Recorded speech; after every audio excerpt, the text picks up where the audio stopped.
All right. Well, welcome back, everyone.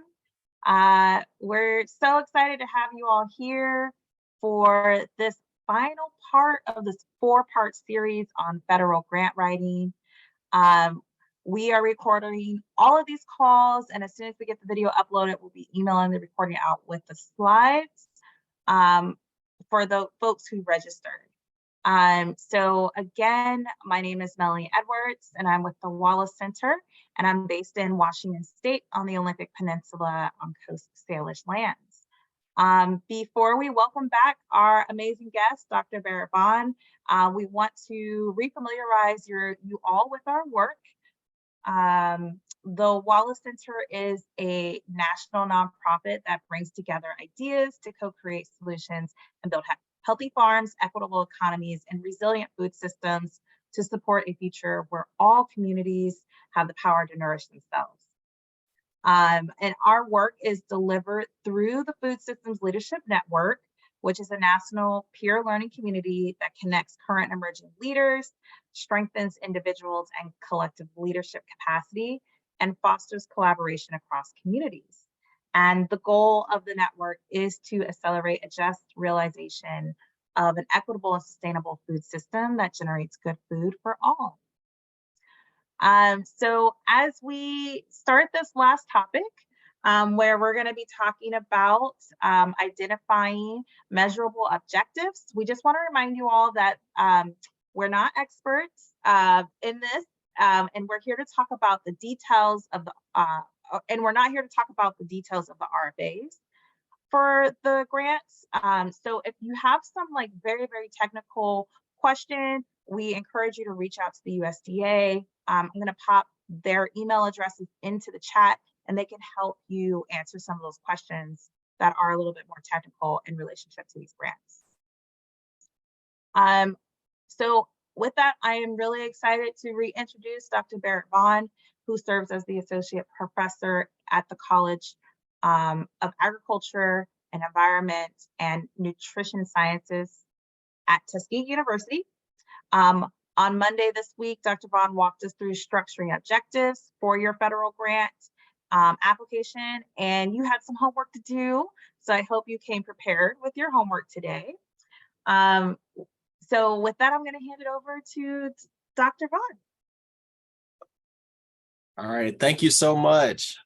We have reached the fourth session, and thank you so much, and congratulations to all of you who've been able to come through it. And I hope that a lot of this information that I've been sharing has been helpful. I know there's been a lot of good interaction. I know that many of you are going to write very, very successful proposals, and looking forward to seeing you in the list when they announce it in the coming months.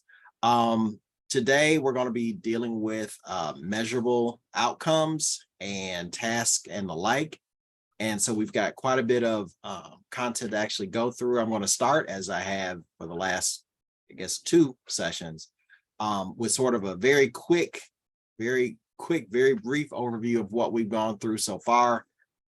I will again remind you that the recordings of the last three sessions are available from our wonderful people from the Wallace Center, who graciously asked me to do this series for workshops. So without further ado, let me go ahead and share my screen, and we can go ahead and get started. So this is the fourth session.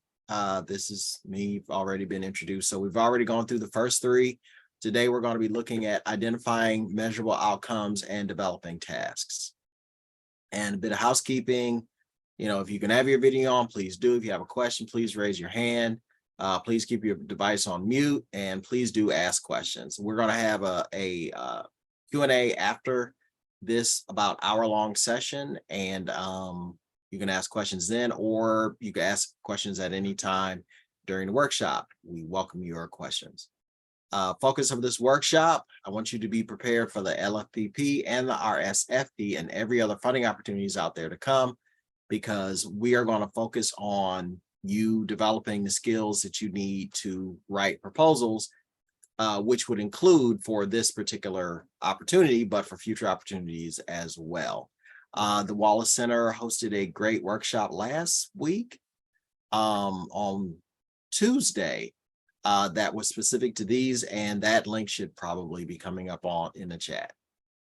About me, I'm a professor at Tuskegee University. I have been on a good number of review panels.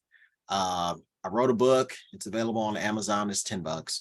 But the one thing that I really learned about it is that 15% of all the proposals that are submitted are not going to get the money. They're either the wrong program or just not fully completed or not supported.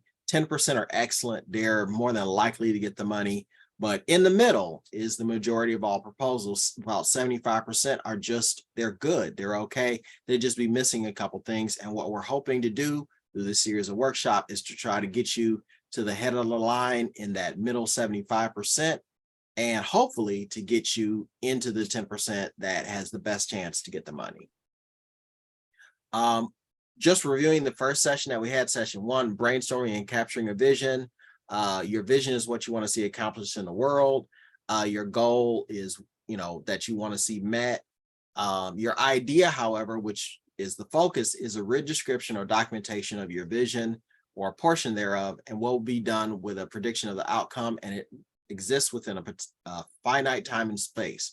So it's what are you going to do, where, over what time period.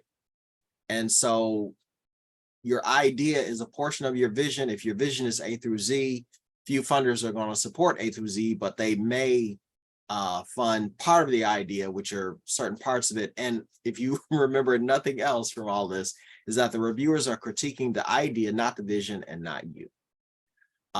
We did a number of question and answers also, and I should have hit that slide. Okay, the second thing that we did last Wednesday was selection and defining an idea. We had a number of assignments talking about brainstorming, writing short descriptions of what you see, really to give you more of an exploration of what it is that you think your organization or you personally are interested in seeing, like what is your portfolio of work that you want to see going forward and what you've done in the past. How does that all form a body of work that you're bringing to the world to make the world better? So we went through brainstorming to really kind of give you an idea of what things are within the things that you want to do, and also what things are kind of not within the things that you want to do, so that you can really define what you see as your goal based off what your interests are, based on what your experiences are, that you can move forward confidently in what you're doing, and that when there are opportunities to sort of go in other directions, unless you're making a concerted effort to shift, that you stay on course and that you're continuing to build and progress towards your ultimate goal. So we did talk about different things that are inside your vision and outside. And for myself, I said that produce safety on small farms is kind of inside, small herd livestock, which is cool, but not inside for me.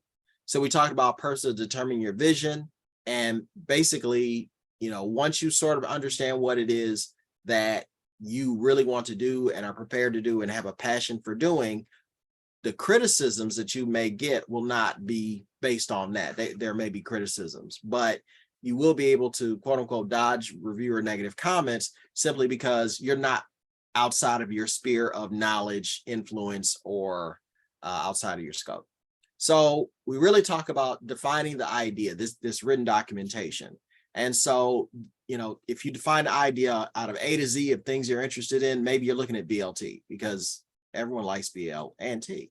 And so these relate to your objectives, but they're not necessarily objectives. And your objectives are those sets of tasks that will achieve those different things. And so there are a number of things that you probably want to achieve.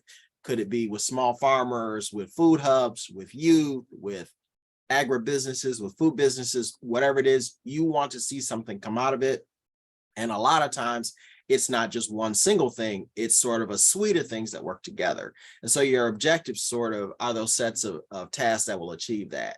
So we dealt with questions and answers. And then the review of Monday talked about structuring objectives. So we had looked at a number of different things, and we had an assignment in terms of selecting a few descriptions that relate in a set time and space, and give a well-defined goal and give 3 to 5 steps. So we talked about that.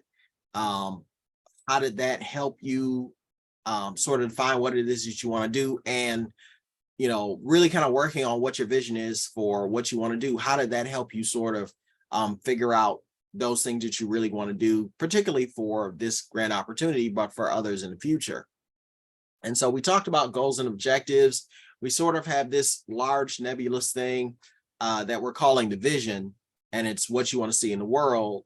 And your purpose is why you want to see it. And things that are outside of this nebulous sort of perforated bubble are things that are good, but they're not for you right now. And so the reason why the bubble is perforated is that some stuff goes out, like you're not interested anymore, you don't have a passion for it, you don't have a background, or it's something that you did some time ago, maybe in an earlier stage of life.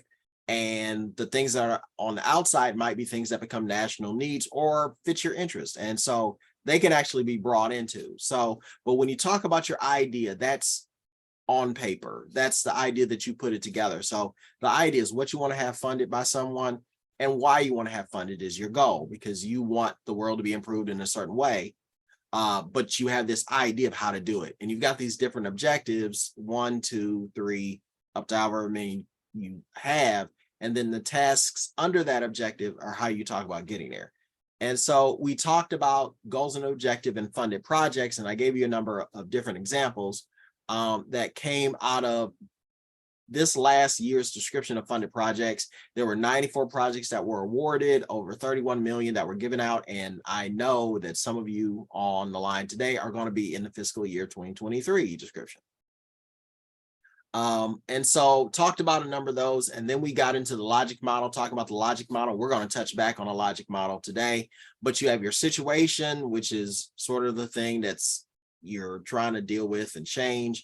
You have your assumptions, which are things that are you're basically assuming will stay the same or things that will change. You have external factors, which are things that you can't necessarily control that impact what it is that you're dealing with. And you have a number of different priorities, but you have your inputs, which are the resources you need. That's what you're by and large asking for money for and what you're doing. Then you have your outputs, which are the activities that you're doing, and a participation is who you're doing it for. And then you have your outcomes and impacts that we're going to talk about extensively today, which are short term, medium term, and long term, which is end up being, changing behavior. Changing knowledge, changing behavior, and changing condition. And we talked about that last time. We're going to revisit that today. Then we went over some questions and answers. So today we're dealing with identifying measurable outcomes and developing tasks. And understand, you may know exactly what it is you want to do overall. You may know what it is that you want to do for this particular opportunity that you're going to write. And then you're going to have, some objectives that you think will address what it is that you want to do. So I'm going to do these 3 or 4 or 5 or however many things as your objectives that are going to go towards this particular goal. And that's all part of your idea. But one of the things that you're going to need to do is you're going to need, outside of the things that you're going to do, which technically end up being your outputs, and we explain that, you're also going to have to look at what the outcomes are, how you measure those. And that actually ends up influencing what it is that you do. Because what you're going to find out is that you may say, okay, well, this would be a great thing to do. Then you look at it and you say, well, how do I measure that? Like, is that going to get us to our outcome? And is the outcome it's going to get to, is that measurable? Right. And so there are going to be sometimes when you're going to reconsider the tasks that you have and, how you're delivering certain content or undergoing or conducting certain things, because you still need to be able to have an outcome that's measurable that you can actually report. And then that kind of plays into evaluation. We're going to talk about that today. Just checking for any questions. That's the book and other information. Okay. If I'm going too fast, please let me know. So today, what we're going to talk about the assignment. Then we're going to revisit the logic model. We're going to talk about outcomes and evaluation. We're going to revisit those same 7 funded projects. Then we're going to talk about baseline data, and we're going to talk about targets. Targets for where it is you're trying to do, and then we'll get to the question and answer. So, getting to the interactive part, you were given an assignment for today of give 1 or more results that can be measured and what your targets are, and then write 3 to 5 tasks that can be completed considering the results. And the task that you were given as part of your homework really was to keep on those letters, because letters are important. I know that we've kind of said, hey, you need to talk to USDA about those things, and keep reviewing the proposal. Writing a proposal is an iterative process. So keep reviewing it, keep improving it as long, people ask, how long does stuff take? I always say stuff takes as long as you have in most cases. If you have 10 days, it's probably going to take you 10 days. If you have 10 minutes, it's probably going to take you 10 minutes. You're just going to get the job done. So don't feel bad. Oh, I'm behind. Well, you're probably not behind, but the brain kind of takes into account how long you actually have to do something when you're thinking about doing something. And unless you sort of consciously and intentionally override that tendency that humans have to make stuff last as long as it lasts by setting, deadlines or milestones, it's going to take that long. So I don't want you to feel rushed or hurried. It's just understand that feeling rushed or hurried is not uncommon. There's some things that you can do, and that's probably out of the scope of this particular session, but just giving you some ideas. So, all right. So with the assignment that you were given in terms of the results and the tasks, here are the questions I have for you today. Were you able to list clear results that could be measured? It's one thing to say result, but is it something that you can actually measure? And we're going to talk about some of the factors that go into measurement. The other question I have is, did you find that there were several results that you could find? So for accomplishing a particular task or getting a particular output done, where there's several different things that you could pull out of it, most of the time that answer is yes. So did you kind of consider those, like what might be good to sort of pull out of the things that you're doing in terms of result? Also, did your tasks line up with your results? Were there some tasks that were extra? Like you said, okay, well, we're going to do this, we're going to do this, we're going to do this. And then you saw what your results were, but you had some things that you thought were good ideas and sort of rounded things out. But did they really line up with your results? And I'm not saying you shouldn't do those things, but sometimes when it comes down to making a tighter proposal, you may want to consider, and particularly if there's money associated with those things or an amount of time kind of associated with those things, you may want to look at, like, this is a good thing for us to do, but does it really help get us the data that we need at the end of the day? And also, could you find ways to quantify the results of all planned tasks? So things that you're going to do, you say, yes, I'm going to do this. Were you able to find ways to quantify those results? And I'm not saying that it has to be quantitative data. It could also be qualitative data, but I'm just saying, were you able to at least say, okay, these were the results that we got, or this is how we're going to analyze it? So if we could have a couple brave volunteers in the chat sort of address it. I know we're getting close to the date, so y'all are like, hey, I gotta keep what I'm doing sort of close to the vest, because I got like 40 other people in here that we're all competing. Well, that may be true, but we know that there's at least 100, if not more, different opportunities to win. So if it's 40 people in here, there's like, you're fighting with the 60 people. We're not fighting here. So I'm just wondering if there are a few of you that might be willing to sort of put some things into the chat so we can sort of kick off the interactive part of our session. I'll give you all a couple minutes. Does everyone understand kind of what I'm asking for?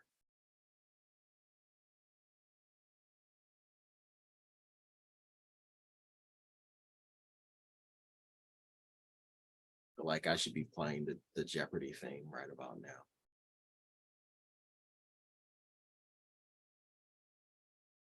You're like, no, you're not making any sense. Am I not making any sense? Or someone's just typing.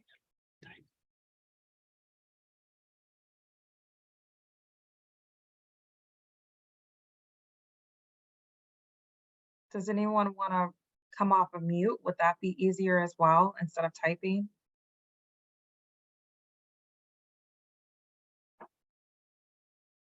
No, we got one.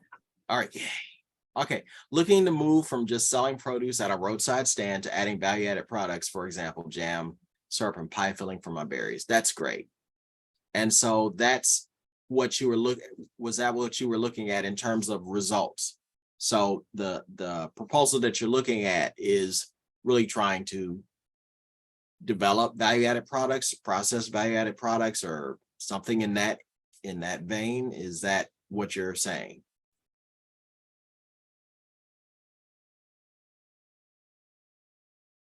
Yes, looking at adding value-added products. Okay, great. All right. So, all right. So we're gonna keep moving along. Thank you so much for bringing the brave person. So, all right. So we're gonna revisit the logic model. And so we did a logic model last time and talk about it extensively. And so with the logic model, once again, this cute GIF that's here. Is it GIF or GIF? One of them. Okay. So you have your situation, the inputs, the outputs, the outcomes, which is also your impacts, your assumptions and external factors, right? And so we've seen diagrams of the logic model, very much like this one, blow it up to the entire screen. And so, we have our situation and priorities. That's kind of what's going on. That's kind of like your background and your proposal. Your assumption is kind of part of that. Your external factors is kind of part of that too, like, your background or your introduction. But your inputs really are, what it is that you're investing in terms of staff, volunteers, time, money, all those other things, technology, partners, and the outputs are the things that most people really develop. Like in their heads, they're thinking, okay, it would be great if we did this, because that's kind of how we are as human. We kind of think, okay, well, what should we do about it? Well, we should do this. And so we often focus a lot on what it is that we're going to do. And we can sort of design that ad nauseum, right? So we say, oh, we're going to do workshops. We're going to do deliver these services. We're going to have this meeting. We're going to have a conference. We're going to put together this curriculum or product.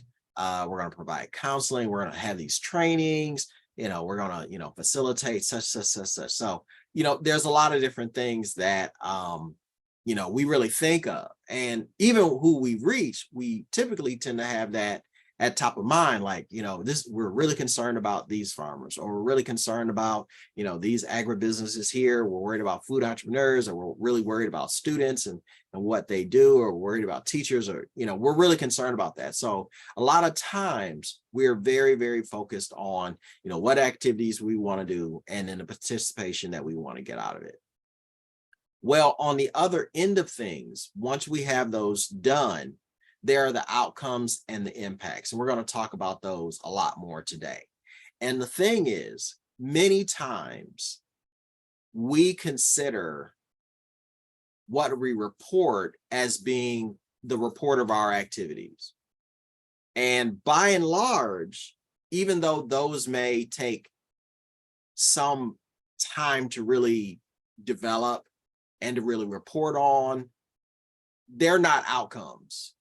Okay, so you say, okay, well, we went around and we did these workshops, we did these demonstrations, we went to, 5 parts of the state, and we drove and we recruited people, and we worked with the farmers that were local or the food hubs, and we were able to, call people and get people out, and we actually did 5 workshops.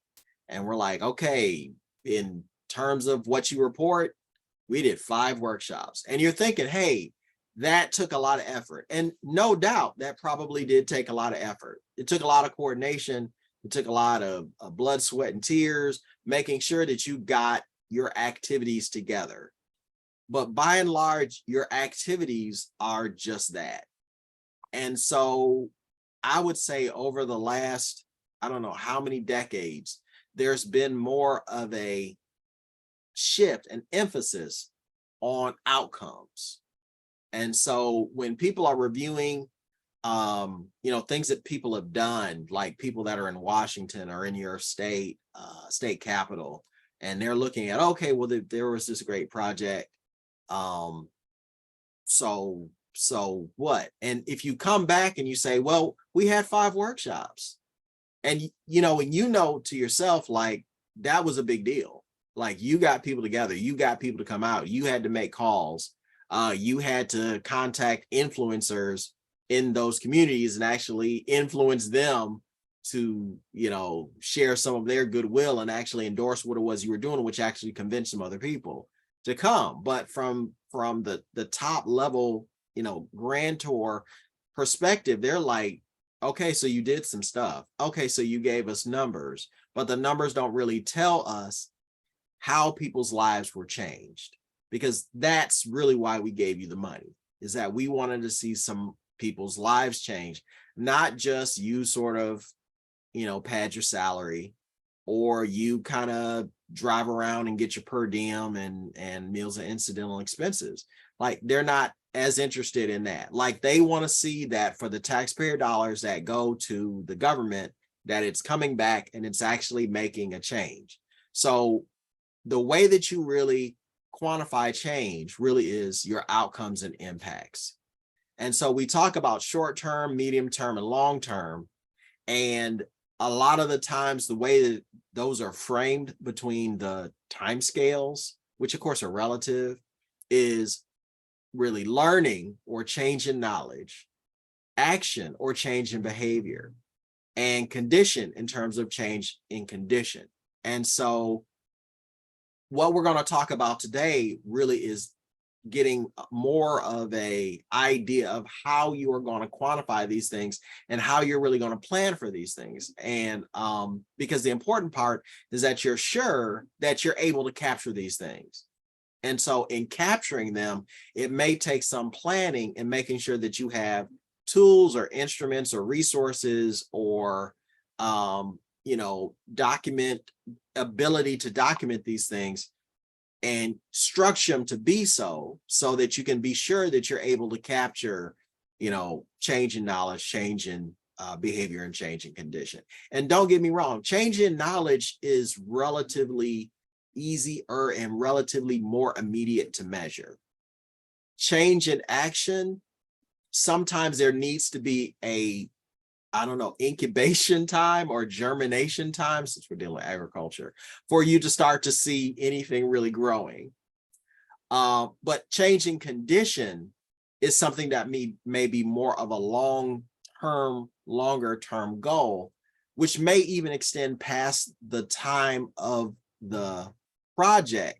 But at least it's always good to say, 5 months past project or 6 months following project, we're going to contact so-and-so, we're going to do this, or we're going to do that. Because at least it tells the reviewer that you're at least thinking about how you can capture those. Now, of course, you can't capture them immediately, or definitely not within the end of project reporting time, because I think that it may span from 30 days to 90 days that you have to put in a project.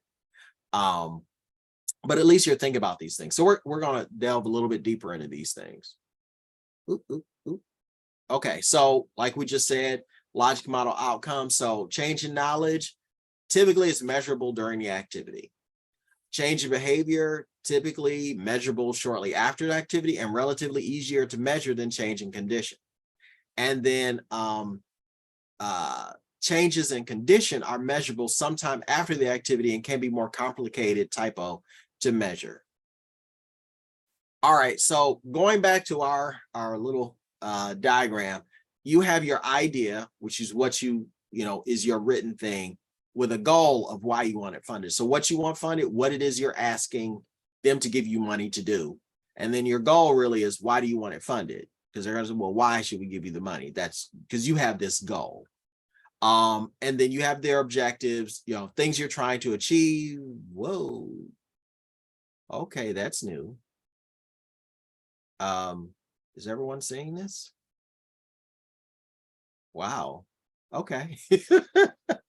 That has never happened to me before. Okay, so your objectives basically are things you want to achieve, and then the steps to get there. And so you have your outputs, which are those activities and participants, those things that you're going to do, and who it is that you're going to do it for. And then you have your outcome. So you have your change in knowledge, your change in behavior, and you have your change in condition. Okay. And so, change in knowledge, obviously, did they learn something? Change in behavior, are they, what they learned, as I said, it goes from their head to the heart and flows out their hands, right? And did they start doing something differently, even on a small scale? And then change in condition is, did their actual change cause a change in their condition, which, money is the most easiest thing to measure. Sometimes money is not appropriate for what it is that you want to do, but people making more money, or people having more connection, or people able to access more markets or different markets, those are changes in condition, right? And so the change, for example, the change in knowledge is you deliver information on how to access more commercial markets or institutional markets. The change in behavior was that they made some changes. Maybe they got food safety certification. Maybe they went and formed an LLC. Maybe they went and got their DUNS. Maybe they went and got their EIN so that they could actually qualify those things. And you told them these things, but then they actually said, okay, well, I think I'm going to go ahead and do it. I'm going to go ahead and file my LLC. I'm going to go ahead and get my EIN. I'm going to go ahead and get DUNS. And then that allowed them to have access. And part of the change in behavior is that having done that, now they can approach other markets and they'll say, okay, well, this is the system that we're using to pay people. Can we pay you? Like, we need your EIN. We need this. You need to be rated on this. You need to be food safety certified. And then because they went through the change in behavior, they actually are able to access those new markets. And then you have to be able to actually document or quantify changing conditions. So now, typically, they would have been selling at a farm stand. Now they're able to actually sell institutionally, like they could sell to a hospital or sell to a correctional facility or sell to schools. So then you can say that they did that, which is a good outcome, but it doesn't necessarily produce, as I think granular would be the term, a change in condition, as saying, this is how much they were making, this is how much they're making now. Now you may try to find some backwards or work your way back into getting some things. You may be able to say, okay, they were, last year before they started doing institutional, they were shipping this many crates of collards.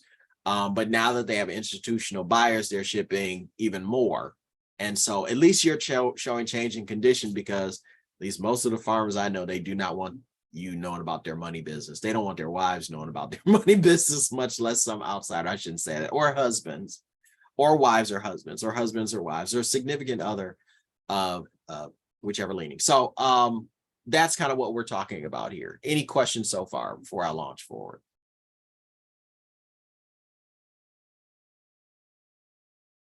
Okay, so for the example that was put forth, you talk about value added. And so there's a couple different things that you need to do in terms of value added. So you may be doing workshops to tell people about opportunities with value added. It could be chopping, it could be jams, canning, it could be making jellies, it could be a variety of different things. So you would assess people to say, okay, did you learn this stuff? Do you feel comfortable turning your cucumbers that you grow into pickles? Do you feel comfortable turning your blueberries that you grow into blueberry jelly? Do you feel comfortable changing your grape juice into wine? And be sure you get that one right. Actually, you need to make sure you get all of them right, because botulism is no fun. And so, that would be a change in outcome for them to say, yes, they know how, or yes, they feel comfortable enough to do it. Then you would check back, or you would ask them what their plans are, even though that's kind of cheating, change behavior, asking them what they're going to do. But you would check back with them, you find out, the blueberry grower, is she actually making jelly? The person that was, the dairy, are they now making cheese or butter? However that comes out in terms of value added. I'm probably messing it up badly, but change in behavior is like, are they actually doing it? Are they making significant steps toward it? Like, no, I'm not doing it right now, but I went on and I bought X that I would need to do it, and that might fit your time scale to say there was a change in behavior because they went and actually plunked down some cash to do X, Y, and Z. And then outcomes would be, all right, so if you have a farm stand and you've just been selling, fresh fruits and vegetables so far, how much of your revenues, or what percentage of your revenues, are actually your value added products? Or you may want to actually just quantify it. Like, we make X thousands of dollars a year just from the fresh produce, and we're making X thousand dollars a year extra from our value added products. And so that would be changing condition.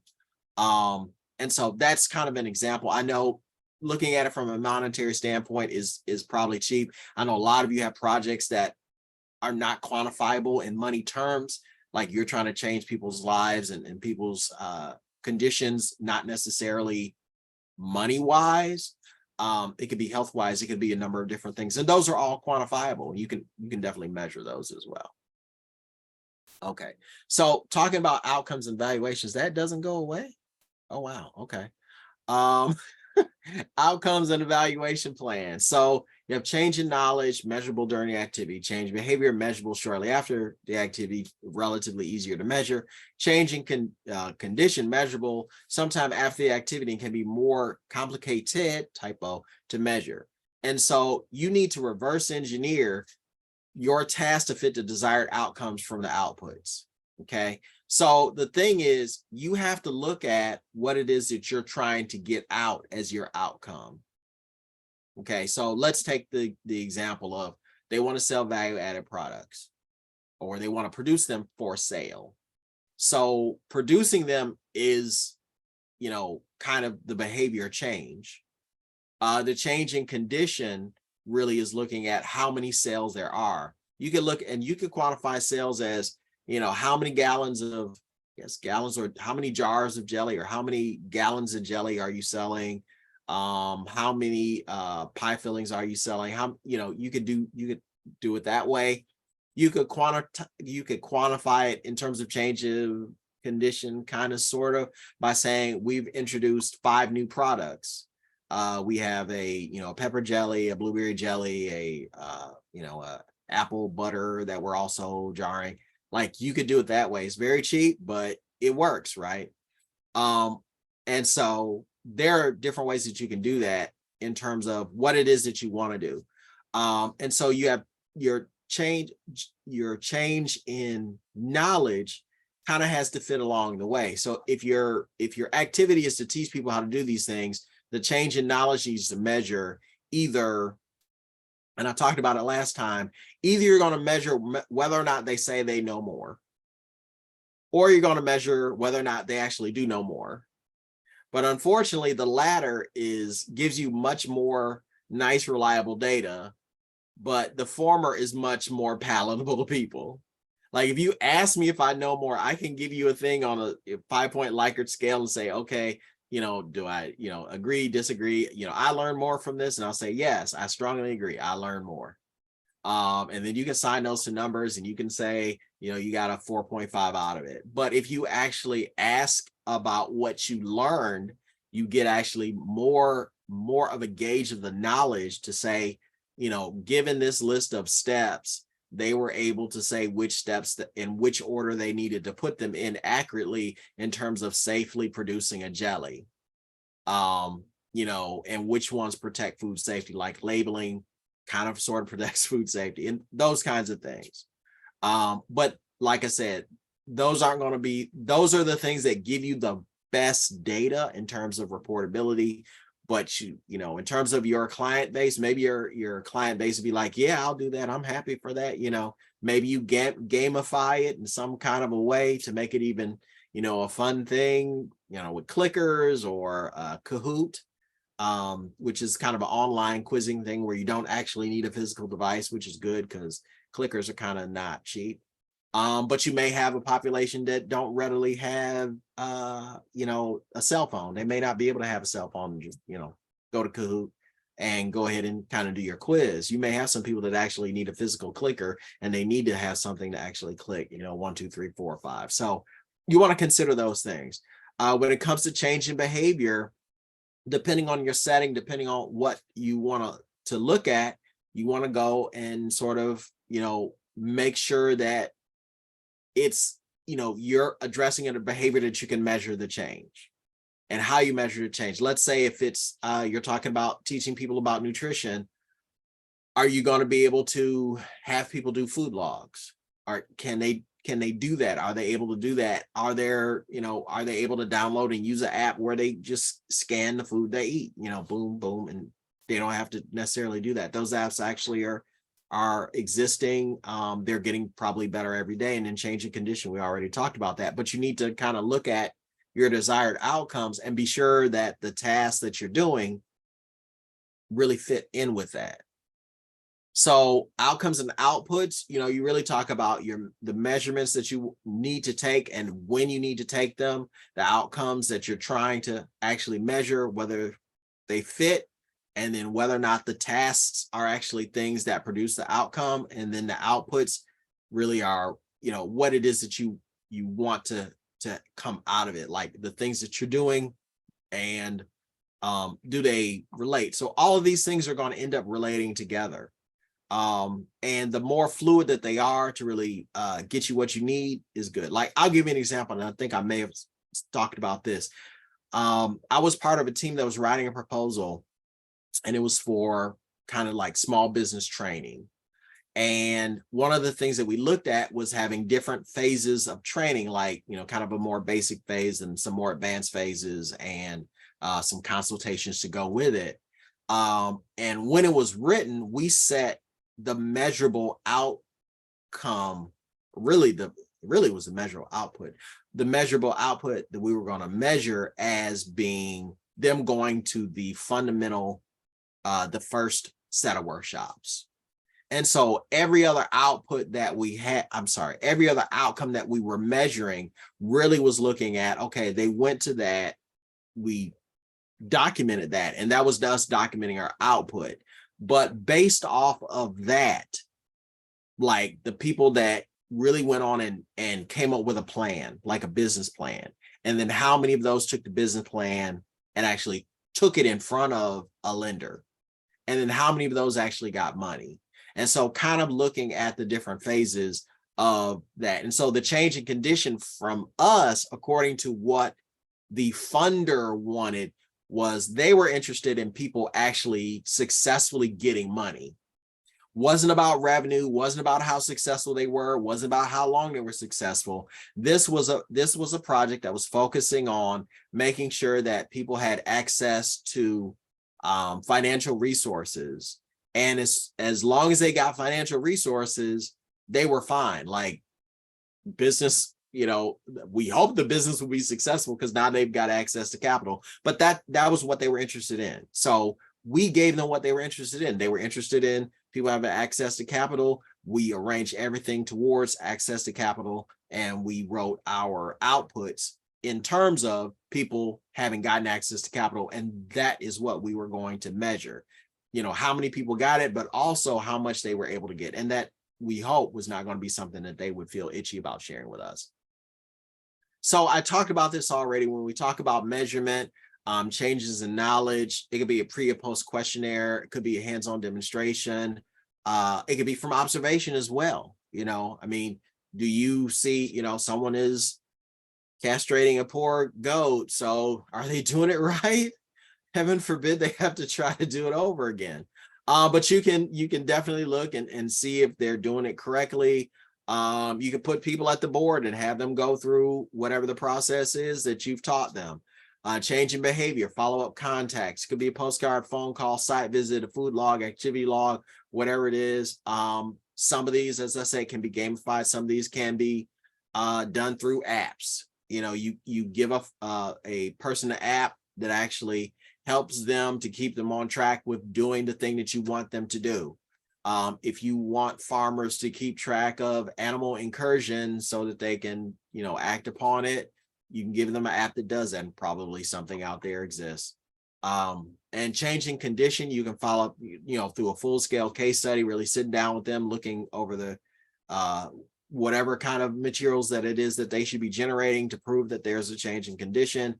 Site visits, also examination results. So there's a change in condition, tax form, financials, access to markets, whatever it is. So that really talks about change in condition and how you'll say that you're going to be measuring these things.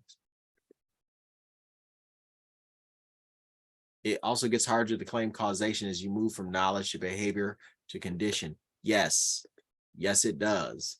But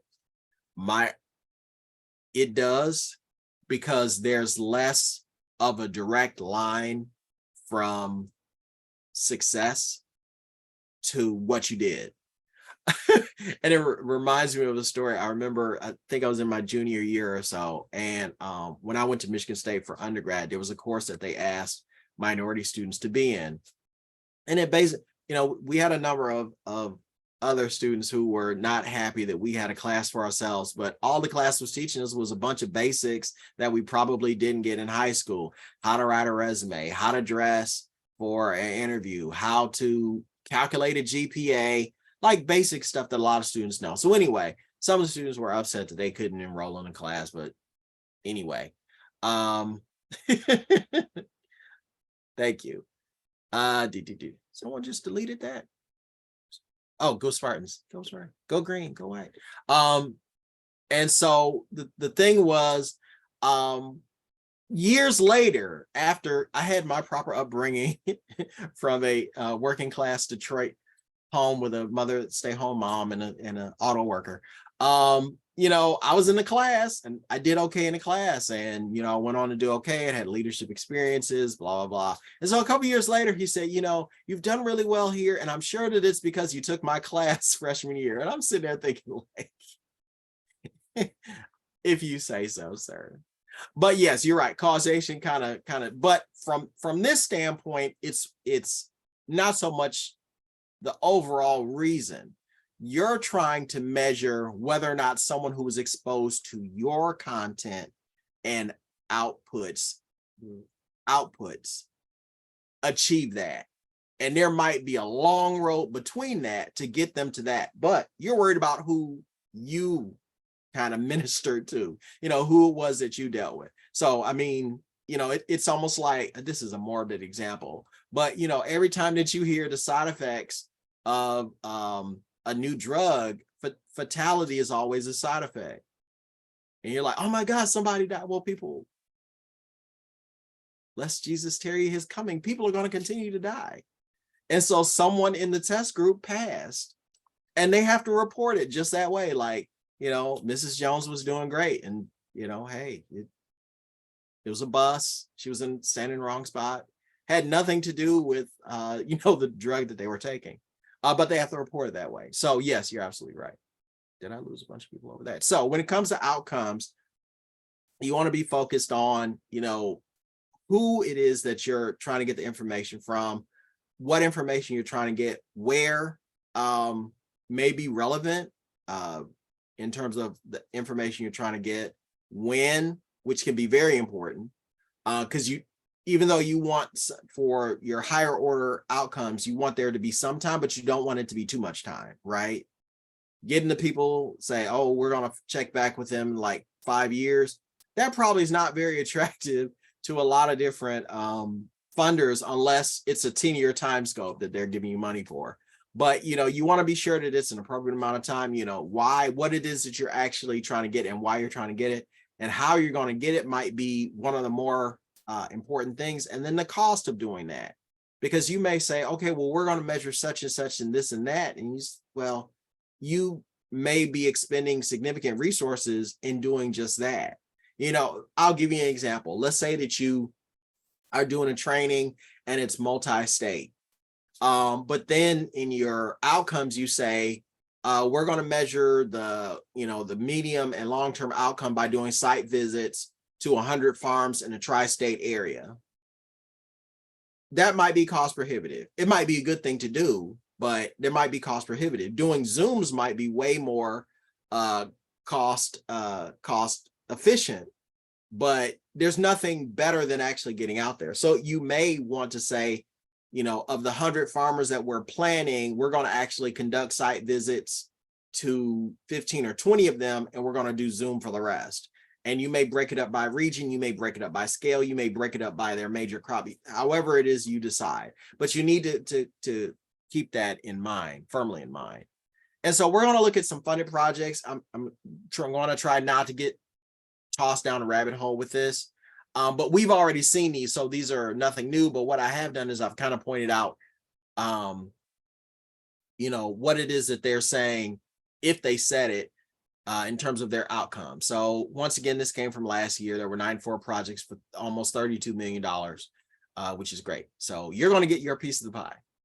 So the one from Arizona that was very controversial, but what they said they were going to do was assess the current product levels, research how customer preferences might be shifted toward farm fish, including tilapia and traditional fish pond raised species, and identify how aquaculture producers can be supported through supply chain development.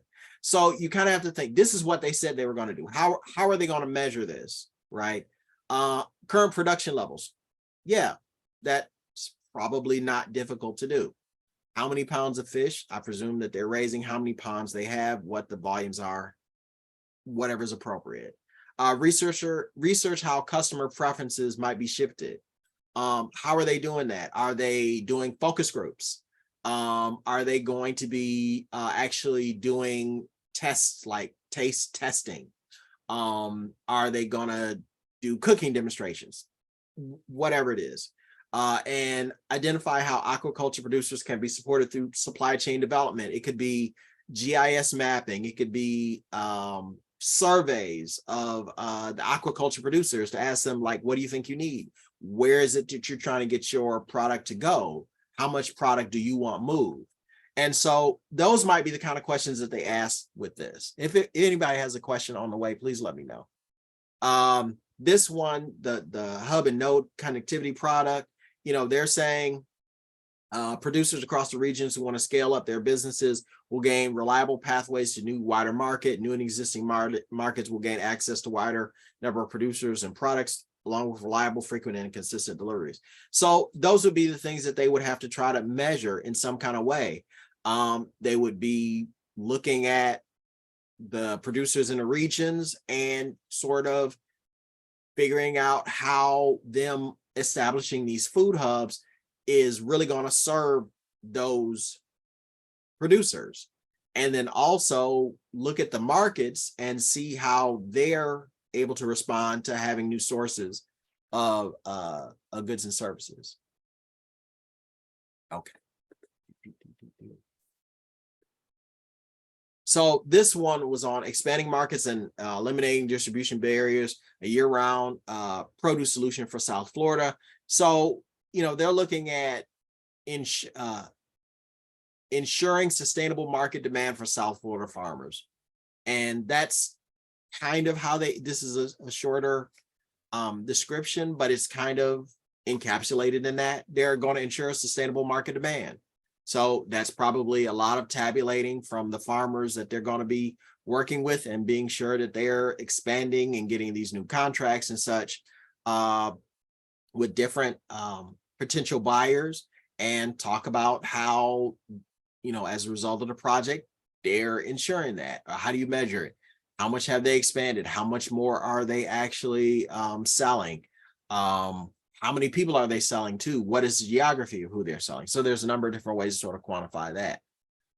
This one was a funded project, Flavors, Technical Training Incubator Program, and e-learning platform implementation, where they were talking about, if I remember correctly, kind of in-person training, consultations, and the web and app-based virtual education program. And so their goal was to expand their business opportunities with food and beverage entrepreneurs, industry leaders, capital investment resources, and service providers. So they would probably be surveying the people that, went to the classes, got consultations, and, use the app to say, how have your business opportunities expanded as a result of being involved in this class or your consultation, or by using the app. Maybe it's a pop-up that's in the app. Maybe they send out the people that are using the app, maybe they send out an email survey to them to ask them that question. Maybe they call them, a number of different things that they could do to capture what it is that they want to capture. So kind of think when you start to talk about what you're going to capture, how you're going to capture it, and how much that's actually going to cost. This was the fair food product. I don't know if we really discussed this that much, but the promotion efforts will raise awareness of local food offerings by Rolling Grocer 19 throughout the Hudson Valley area, with 10,000 people gaining knowledge about local foods. Okay, so they've thrown out the gauntlet. Like, they're going to have to survey more than 10,000 people, because their goal is for 10,000 people to gain knowledge about local foods, right? So if you've said that more are going to gain that, then you probably need to survey more. And that might be, it might be enhanced surveys. It might be you done a Facebook survey or Instagram survey or TikTok survey, if we still have TikTok. It could be email. It could be doing it through paper. It could be a variety of different ways that you would get that information. You're welcome. It's been a pleasure. And so this one that's on Red Tomato and Providence, Rhode Island, and they kind of embedded the potential expected outcomes into their objectives, which is a technique. So they want to reach and connect with eaters. So how do you assess or evaluate your co-branding and marketing opportunities to do that? So maybe you put a sticker on your packaging with a QR code and people kind of zip it and it's like, hey, get more information. And so it shows proof of connection with the eaters of your product. Locally and sustainably grown fruit. It allows Red Tomato to reach beyond retailers and connect with eaters and consumers. So kind of the same thing. What are those things that you're doing? How are you going to do that? And through sales and social media metrics. So sales metrics, it could be coupons and their redemption, when it is that they're redeemed and where it is that they're redeemed. Coupons are great, but coupons are going to cost you money. Stores are not going to foot the cost of coupons. Social media metrics, those are, they're in the algorithms. You'll get your analytics from things that you do, like follow us on Facebook, follow us on Instagram or like us on Instagram, whatever it is, or follow us on TikTok. Or watch our YouTube channel, subscribe to our YouTube channel. You get a lot of analytics through doing those kinds of things. Not my expertise, but I'm just familiar with some of those things. So that may be some of the things that they're doing. This was a project, I think we discussed it, they have the goal of, more deeply support customers in their efforts to tell local food sourcing stories, to improve conversion rate with prospective institutional customers, especially major institution, and onboard and serve new institutional customers on new to be launched delivery routes to underserved areas. So you look at that, they're really kind of focusing on, customers and how the project affects them. So that could be surveys, it could be case studies, it could be a variety of different things. Improving conversion rate, how many, you work with, your institution or who it is you're doing, how many people did you connect to? How many places did you call? How many hospitals did you call? How many school systems did you call? How many of those actually came and said, okay, we want to do business with you? That's your conversion rate, I presume. And then new institutional customers, how many? The new launch delivery routes, I presume that that's routes that you have that are going to someplace you don't necessarily have gone or near someplace that you've gone before, and how you kind of address that. And so I've kind of gone through those, and we're going to kind of wrap up here talking about baseline data and targets. One of the last proposal reviews that I was on, there was one reviewer that was like, yeah, they said that they were going to do these great things, but they never gave us baseline data. They didn't give us, like they said they're going to do X, Y, and Z, but they never really talked about where they were at. And so your baseline data basically is where you were at with what it is that you're doing. And so where do you get baseline data? Well, baseline data could be preliminary data. You may take a subset of your intended beneficiaries and actually ask them, how many markets that they're going to, or if you're dealing with, consumption, like how many fruits and vegetables are you eating right now? Those kinds of things. It could be anecdotal evidence. It's anecdotal evidence, which you need to say it's anecdotal, is something that people kind of think is correct, but they don't necessarily have hard proof. And then secondary data is probably data that's kept by the census or for the Board of Health or the Department of Agriculture or the National Agricultural Statistics Service. And that's stuff that probably is a little bit higher order than what you really can say about your particular targeted beneficiary, but that doesn't make it invaluable. That doesn't make it not valuable. That kind of census data or NAS data would still be valuable, but you need to couch it as such, right? So you need to say in the state of whatever your state is, NASA said this, or USDA has said this, or FDA has said this, and then you can kind of translate that into what it is that you need to get some baseline data that will support the preliminary data that you've actually collected. And then we talk about what your targets are. So, you have a baseline and you say you want to increase it by a certain amount. Like you say, of small and limited resource farmers, only, 1 out of every 100 actually have food safety certification. So that would be your baseline. And you say, our target would be, we want to get 10 of those 100 farmers that we want to train. By the time they go through the training and consultation, we're saying we're going to get 10. Now, that would be the Scotty approach, right? Montgomery Scott, who's the engineer on your left, would say, hey, yeah, we're going to do 10, even though he's thinking I can do 25 easy, right? It's like, oh, yes, we're doing the best we can. And then he'll have 25 and impress, his captain. And then you have reasonable, like you're probably going to get 25. And Commander LaForge would say, well, Captain now, but Commander LaForge would say, well, Captain, we're going to have 25. And he'll get to 25. And he'll get it like, yes. And then Picard would say, well, I think so. We're going to need 40. And he's like, well, I'll see what I can do. But, he'll try to get at least 35 or so, right? But he's given a reasonable approximation. Like 25 is 25. It's like, I'm going to do 25. But Jankum Pog, however, would be telling Dahl, oh yeah, I can get 75. And no, he can only get like 30. So there are some times that you might not want to be ambitious. You said, well, why would you be ambitious?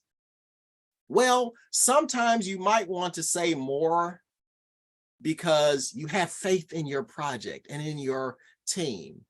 Or you think, and perhaps depending on your audience, that for you to say out of 100 people you're going to train it, only 25 people are going to do it, might not look good. I'll give you an example. The training program that we were talking about, I basically put inside the proposal that 10% was how many we were going to get out. And I wrote this and other people on the team reviewed it, but I'm like, hey, I think of the 60 people we train in a year, that we can probably get 6 people to be successful at accessing money. I hope there's more. I hope it's 10. I hope it's even 20. But I felt more comfortable saying 6. Out of the 60, we can get 6. Or if it's out of 100, we can get 10 people. 10 people to do everything they need to do, go sit in front of a lender and get the money. And I'm sure that some of my colleagues were like, well, if we're saying we're going to talk to 100 people, why would we at all say that only 10 are actually going to get money? And here's my rationale for doing that. First of all, I think it's the truth, and I personally don't like to overestimate. I think that is a reasonable estimate of how many people are actually going to be successful. I'm not going to say, oh yeah, we're going to get 25, because I think that with the banking community that they're associated with lending to small businesses, they're going to look at that and say, there's no way in heck you're going to be able to get 50 out of 100, or there's no way you're even going to get 25. And they're going to laugh us all the way to the unfunded pile. And so would I say 2? No, because I would like to think we did better than that. Even though it's like, I'll just say 2 and maybe we get 10 out of it. No, because people are going to be like, well, why are we paying you all this money just to get 2 people, $100,000 each to start their business? So, and then the other perspective is the project was created to get more, their terminology, which I hadn't heard before, but they have a term for minority owned business. I think it was like underrepresented group, something that they wanted to increase. So obviously they're not seeing the targets they want, and their targets are probably closer to 0. So if I tell you 10, you probably are going to jump for joy, because that's probably 10 more than you're not getting right now. So, you have to kind of think about what it is that you're proposing in your project and whether or not it makes more sense. So yes, I am Jordy LaForge. So moving right along, questions and answers. So we went a little bit over did you want to go ahead and do the evaluation now?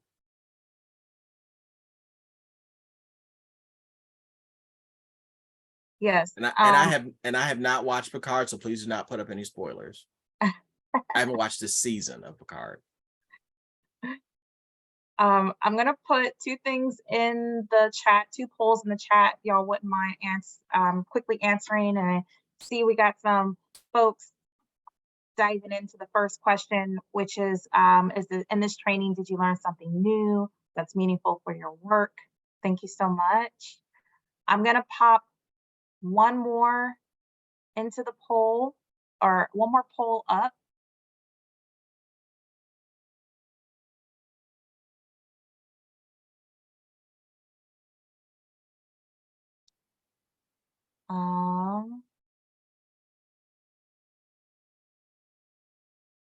Which is, I feel better prepared for meeting the May 2nd deadline for FMPP and LFPP grants. Awesome. Got some people that are yeses. We've got some people that are somewhat. Oh, and RFSP. Yes. Thank you, Ellie. Awesome. Thank you all for doing that. Cool.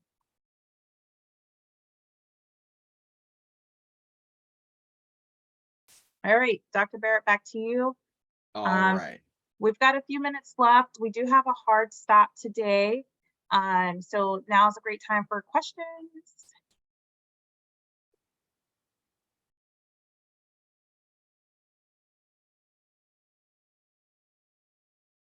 There's a question in the chat from Anita.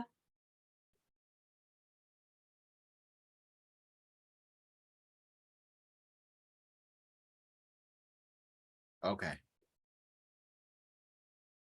All righty, here we go. We had a challenge on this one for one of our projected proposals. We were trying to account for complex and severe barriers in our underserved farmers and budgeted funds to support transportation, housing, healthcare, but reviewers said we were paying trainees too much. Essentially, they wanted to see higher training numbers, quantity over quality, while we were trying to make sure they were supported to actually complete the training we were proposing. Wow. Well, that's a humdinger. I've never heard this one where people are paying the people too much. So you're actually giving too many taxpayer dollars to too many taxpayers. Okay. Did they specify like an amount that you should reduce the payment by? And I guess my next question is like, how did you justify how can you justify what you're paying them? I would letters, perhaps you were about to suggest. I was going to say, like, can you break down what the payment encompasses? Like how many hours, the activity that they're participating in, transportation costs, like things like that, where they could say, oh, this makes sense because of all these other things. I'm sorry, I didn't mean to interrupt. No, you're absolutely right. So maybe, and you probably did this to some extent, further enumeration. If they had a question about the amount, then probably in your response to previous review, which is like that first page before the narrative, you can address the breakdown of the payments that you're making.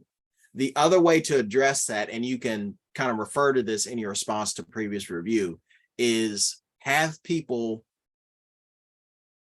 with letters that say, I would not be able to participate with this if I did not have childcare. I would not be able to participate unless I had assistance with housing. You may want to consider whether if you paid them a large chunk of money and you kind of said this is to cover your housing, your transportation, your childcare, and this, that, the other, then maybe you want to restructure the funding. If that was the comment, like you said what it was going to, but you gave them like a lump sum of money, and then they basically said, we think you're paying them too much. Then you may want to back it out and say what it's going towards. And then for those things that people need, then you would put in money for travel reimbursement, and you would put in money for childcare reimbursement or advance.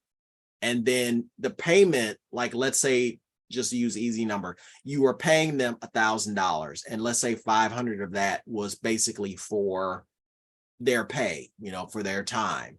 But really you were looking at like 200 of those dollars to go towards, housing assistance, and 300 of that to go to childcare. I'm just throwing numbers out, or 100 of that was transportation. Then you may want to take the money you had budgeted for transportation and put that as reimbursement in almost another line item. That would be under participant transportation. And then it may be childcare support. And maybe you have part of it as being housing support. And then when in your write-up, you either say, for those people who need X, we will gather data from them and then cut them a check specifically to reimburse them for that. And that might have kind of helped. And in terms of higher training numbers, if you start to figure that out and get like a ballpark idea of how much you really need for each person, because some people are not going to need that. They're not going to need a whole lot of transportation support. They're not going to need, some of them may not need childcare support at all. At least you're sort of not commingling that all together where, some people are getting a lot and some people are having to pay a lot, even though they're getting a lot. Is that helping any? I'm hoping that.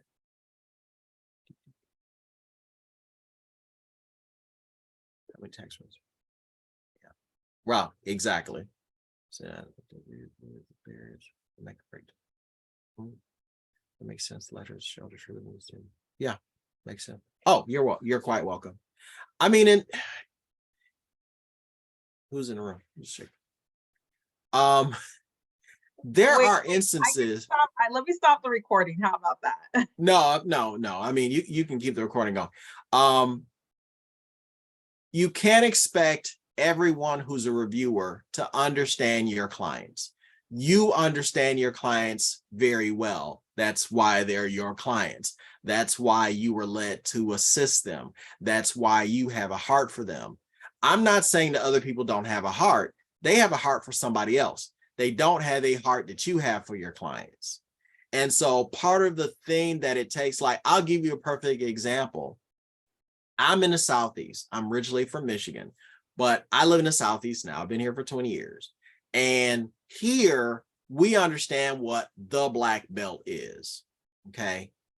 And depending on who you ask, the black belt is named for the soil type, vertisols and utasols, because that's a very dark colored, high clay shrink swell soil. And it's dark and it grows cotton very much. Let me not elaborate. The people who are on the counties that encompass this soil type range, because of the aforementioned crop was heavily grown on it, were also, what do they call it, involuntary relocation? Their ancestors were involuntarily relocated to this county range across the Southeast to cultivate forcibly the aforementioned crops. Well, a lot of times when I see some of my colleagues talk about stuff, they're like, oh yeah, the black belt this, the black belt that. And I'm like, when you send that to DC, you're going to be sending it to people in a room from Washington State. They're not going to know what you're talking about. you're going to need to explain exactly what you're talking about. That person is knowledgeable about your field. You probably went to the same school as these folks, but they're in a completely different range. Like when it comes to things that deal with our Native American populations in the West, like I'll be honest with people. I'll say, look, I've read this proposal. I mean, I can read, I hope by now. And I understand what they're saying, but there's like, like one, step two, and I see step four, and I don't understand. And I will ask, I'm like, I know some of y'all from Arizona, California, like, can you explain this to me? And they're most of the time, if you come to them that way, they're very gracious. They'll explain, like, this is the situation is there. This is the history of it. And that's why they say they needed this. And then you say, oh, okay. And so ultimately, outside of having a reviewer that's read your proposal, who is humble enough to actually ask for it, and people who are other reviewers who are gracious enough on the panel to be gentle and gracious in explaining it, you're going to have to try to take up a little bit of your very, very limited 20-page double space to kind of explain the situation. And having a lot of data to do that often helps. To say this is some of the characteristics of the people that we're dealing with, even if it's charts and graphs and letters of support, which don't count against your page limit. Hint. Of clients that basically say, this is my situation, this is my history. I really want to participate, but these are the actual barriers. Transportation, childcare. So I need help with this. And the fact that they're offering help with this makes me able to do this. Any other questions, folks? I'm so excited for y'all. It's going to be great.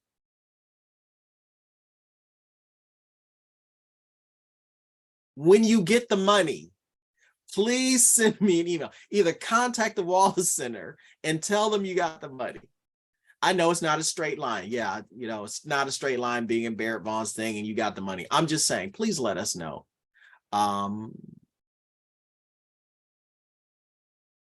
Thank you, Anita. I was actually just getting ready to bring that up. We have not talked about the office hours yet.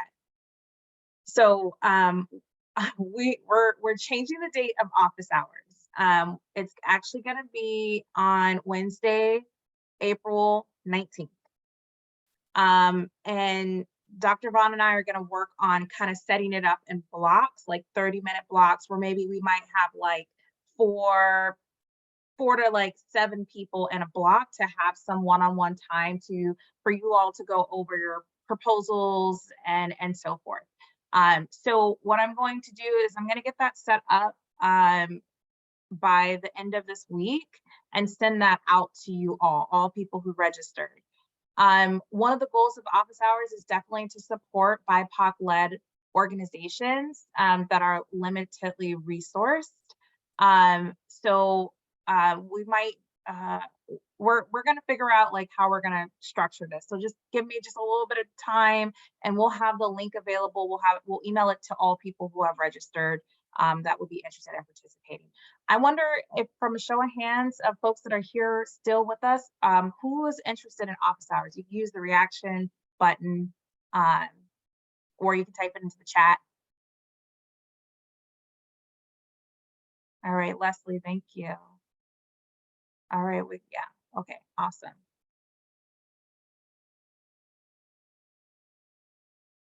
Okay, cool, great, thank you. Yeah, we'll definitely have some office hour opportunities for everyone. Okay, thank you, Renee. Before we hop off, because Dr. Vaughn has a flight to catch, so we can't hold him up. Leslie, is that a hand up question or is that office hour hand up? All right, office hour hand up. Are there any last minute or last questions that we can answer for you all today?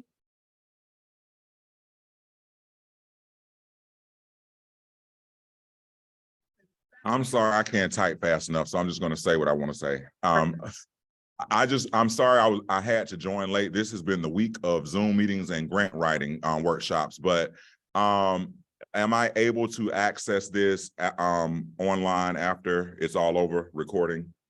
Yes, all of the recordings are available. I forgot to send the one from Monday, but I'm going to send Monday's and today's recording to everyone. And there are 2 recordings that are already available on our website, and I'm going to pop that into the chat for you all. Or excuse me, parts 1 and parts 2 are already available on our website. And I'm going to pop that into the chat, as well as the session that we did with the USDA as well.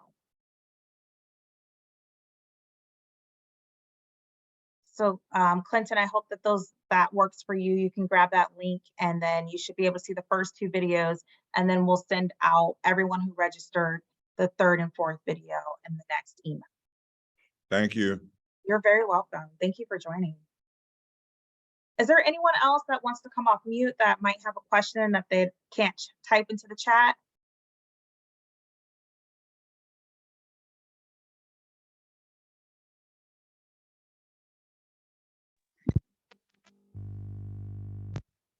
Being able to like review some of these, like this series to a larger group, and like have like follow-up questions. Is there like a time, maybe, I don't know if I maybe missed that, but is there like a time slot for us to be able to like give questions at a later time? Yeah, you can email Dr. Bond directly. Would you mind putting your email in the chat? Would that be helpful? And plus we'll have the office hours, and on the office hours on Wednesday, April 19th is another opportunity for folks to ask more questions as well. And it's going to be a little bit smaller setting, so it could be questions specific to the proposal that you're working on as well. Thank you. You're welcome. All right, everyone. Thank you so much, Dr. Vaughn. Thank you for your time these past 2 weeks. We really appreciate it. Have a safe flight. And I wish you all luck on getting those proposals done by May 2nd. And we really look forward to hearing on if you were funded. So please keep us in the loop, and be sure to check out the Food Systems Leadership Network website for more resources and information that can be helpful on your journey. Thanks so much. It's been a pleasure, and best of luck, and hope to see a good number of you next week. Bye. Thank you, everyone.